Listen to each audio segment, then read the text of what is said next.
Hello Malegaon, ये है आपकी आवाज।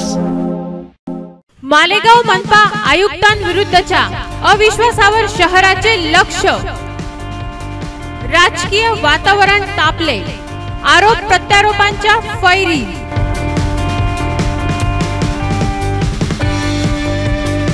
मालेगाव मनपा आयुक्तांविरुद्धच्या अविश्वास प्रस्तावाच्या ठरावाने मालेगावचे राजकारण चांगलेच ढवळून निघाले आहे। मनपा निवडणुकांना डोळ्यासमोर ठेवून राजकीय पक्ष एक दुसऱ्यांवर आरोप प्रत्यारोपांचा हल्ला चढवत आपापल्या सोयींची भूमिका मांडताना दिसत आहे। अविश्वासाच्या निमित्ताने विरोधी गठबंधन आघाडीमध्ये उभी फूट पाडली असून जनता दल व MIM यांनी वेगवेगळ्या भूमिका मांडल्या आहेत। तुम तुम्हारे फायदे का राजकारण करते हैं तो हम तुम्हारी सियासत का अलयकार नहीं बनेंगे, तुम्हारी चाल में हम फंसने वाले नहीं। एक गठबंधन में पार्टी तो अपनी है ना, जनता दल अपनी एक पार्टी है, उसकी अपनी एक पॉलिसी है, उस पॉलिसी के हिसाब से काम करती। मालेगावच्या इतिहासात पहिल्यांदाच मनपा आयुक्तांविरुद्ध अविश्वास प्रस्ताव दाखल झाला आहे। गुरुवारी 25 मार्चला विशेष महासभेत मनपा आयुक्तांवरील अविश्वासावर चर्चा होऊन त्यावर निर्णय अपेक्षित आहे। सत्ताधारी काँग्रेसने हा प्रस्ताव दाखल केला असल्याने सत्ताधारी गटात सामील शिवसेना व भाजपाचे या प्रस्तावाला समर्थन गृहीत धरले जात आहे। विरोधातील जनता दलाचे आधीपासून या अविश्वासाचे समर्थन करण्याची घोषणा केली आहे व ते आपल्या भूमिकेवर आजही ठाम दिसले। हमेशा चोरियां कांग्रेस पार्टी शहर में करती रही, हमारा इल्जाम हमेशा ये रहा और हमने वक्तन फवक्तन उसको साबित भी किया। मगर जब इतनी बड़ी तादाद में चोरी होने लगे कि मुस्तकबिल के 10 साल अंधेरे में मालेगांव शहर के दिखने लगे, तो ऐसे हालात में एक सही फैसला करना ये सियासी तौर पे, समाजी तौर पे हमारी जिम्मेदारी है। कमिश्नर आज है, कल चला जाएगा, नया कमिश्नर आएगा, ये हमेशा होता रहा, मगर शहर को बचाना, शहर को संभालना ये हमारी जिम्मेदारी है। हम कभी कांग्रेस पार्टी पे मुकम्मल भरोसा कर ही नहीं सकते कि वो इस शहर के लिए अच्छा सोच सकती है। उसके बावजूद भी कल हम महासभा में हमारी बात रखेंगे। 4 तजवीज हम कल सुबह महापौर साहिबा को देने वाले हैं और नगर सचिव को, और महासभा में हम उनसे बोलेंगे कि यार इस पर वो आने वाली मीटिंग में इन तजवीजों पर फैसला करे और इनको महासभा के अंदर तजवीज को लेवे और हम अदम इत्मीनान में साथ में रहेंगे। विरोधी पक्षात अविश्वासाच्या निमित्ताने 2 गट पडले असून MIMच्या नेतृत्वात वेगळा झालेल्या गटाने सत्ताधारी गटावर भ्रष्टाचाराचे आरोप करत या अविश्वास प्रस्तावात तटस्थतेचे संकेत दिले आहेत। मालेगांव म्युनिसिपल कॉर्पोरेशन के जो हालात आज बने हुए हैं, इसमें ना इंतजामिया दूध की धुली है, न बरसरे इख्तियार दूध का धुला है। आज कॉर्पोरेशन के जो हालात बिगड़े हुए हैं और कॉर्पोरेशन की जो पूरे शहर में छीछी लीदर हो रही है और कॉर्पोरेशन के बरसरे इख्तियार और जिम्मेदारान को जो शहरियान शक की नजर से देख रहे हैं, ये इंतजामिया और बरसरे इख्तियार की जो मिली भगत पूरे लंबे दौर से चली आ रही है, ये उसी की देन है कि आज पूरा मालेगांव कॉर्पोरेशन पूरे करप्शन में लिप्त है।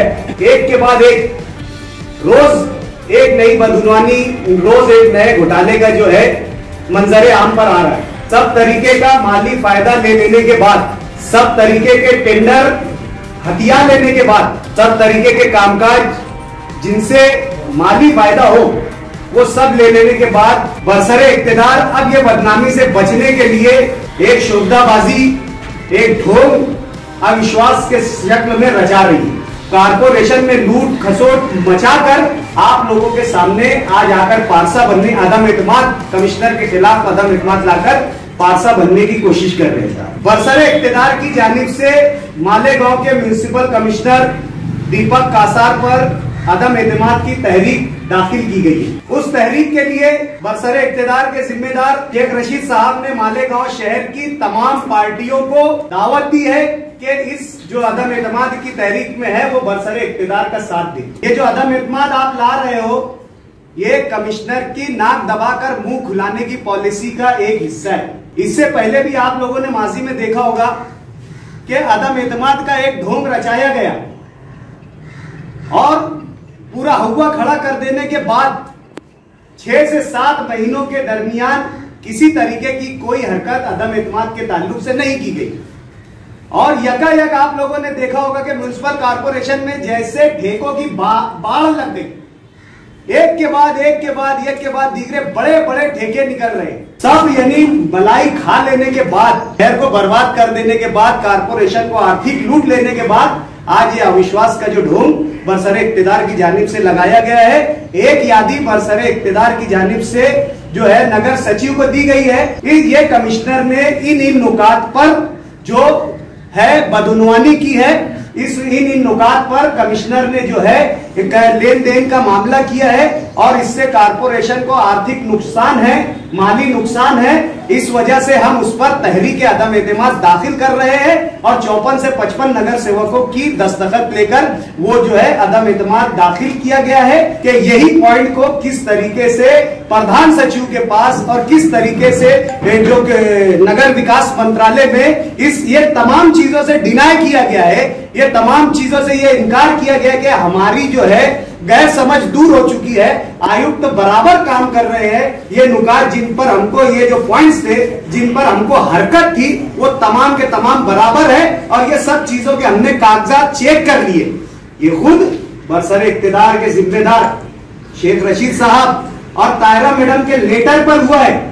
लेटर भी दिया गया है कि आयुक्त को हटाया जाए, नगर विकास मंत्रालय में भी दिया गया है, डीएमए ऑफिस में भी दिया गया है और अविश्वास में भी जिक्र किया गया है और वही इल्जामात विड्रॉल कर लिए गए। जब तमाम ठेके मंजूर हो गए तो फिर अविश्वास का जो है ढिंढोरा पीटा गया है। तो हम इस तरीके की किसी सियासत का शिकार नहीं होंगे, बरसरे इक्तिदार की सियासत का आलायकार नहीं बनेंगे। जो फैसला शहर की आवाम के लिए बेहतर होगा हम बिल्कुल वो फैसला करेंगे। एकंदरीत मालेगाव मनपाच्या गुरुवारच्या विशेष महासभेत आयुक्तांविरुद्धचा अविश्वास प्रस्ताव पारित करण्यासाठी आवश्यक असलेला 53चा आकडा गाठण्यासाठी नगरसेवकांची जुळवाजुळव सुरू असल्याचे पाहावयास मिळत आहे। उद्याच्या ऑनलाईन महासभेत तांत्रिक कारणाने संपर्क तुटून कोणताही नगरसेवक हा मत देण्यापासून वंचित राहू नये अथवा त्या पद्धतीचा कोणताही डाव साधला जाऊ नये म्हणून नगरसेवकांना ऑफलाईन मत नोंदवता यावे अशी मागणी सत्ताधारी गटाकडून करण्यात आल्याची माहिती सत्ताधारी पक्षाचे नेते शेख रशीद यांनी दिली आहे। दरम्यान अविश्वासाच्या मुद्द्यावर सलग दुसऱ्यांदा आयुक्तांची प्रतिक्रिया जाणण्याचा प्रयत्न केले असता त्यांनी या मुद्द्यावर प्रतिक्रिया देणे टाळून शहरात कोरोनाच्या चिंताजनक परिस्थितीवर आपण करत असलेल्या कामाचा लेखाजोखा समोर ठेवला। मी आजारी होतो, घरी ऍडमिट होतो, पण तुम्ही अधिकारी आयुक्त पदाचा चार्ज घ्यायला तयार नाही म्हणून जायला मला परवा जॉईन व्हावं लागलं। अँटीबायोटिकच्या वेळा हेवी घेऊन मी आज काम चालत नाही। मला माझ्याकडे फक्त काम एवढंच आता महत्त्वाचं का सिव्हिल हॉस्पिटल आणि सहारा दोन्ही ठिकाणचे ऑक्सिजन पूर्ण फुल झाले।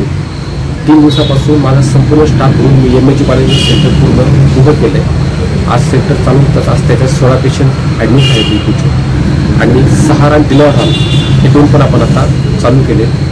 त्याच्यानंतर आपण मनसुरा कॉलेजचे सेंटरचे ते पण उद्या काही झालं तरी संध्याकाळपर्यंत आपण ते पूर्ण क्षमतेने चालू करत आहोत। रुग्णांची जी संख्या वाढत आहे आणि त्याला जर त्यासाठी जर ऑक्सिजन आणि मेडिसिन याची उपलब्धता आपण सर्व ठिकाणाहून कशी करता येईल त्याचं आपलं प्लॅनिंग चालू आहे।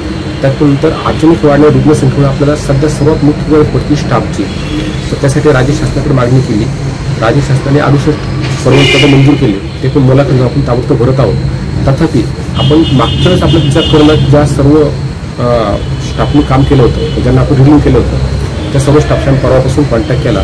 त्यातला 70-80% स्टाफ सगळा आज हजर पण झालेला आहे।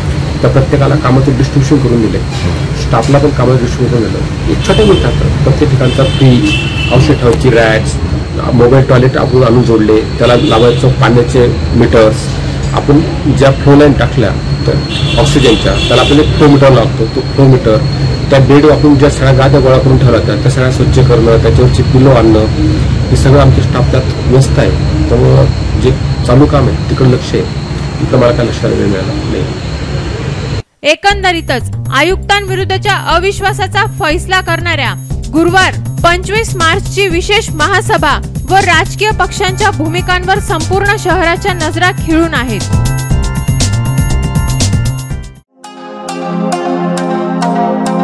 हेलो मालेगांव, ये है आपकी आवाज।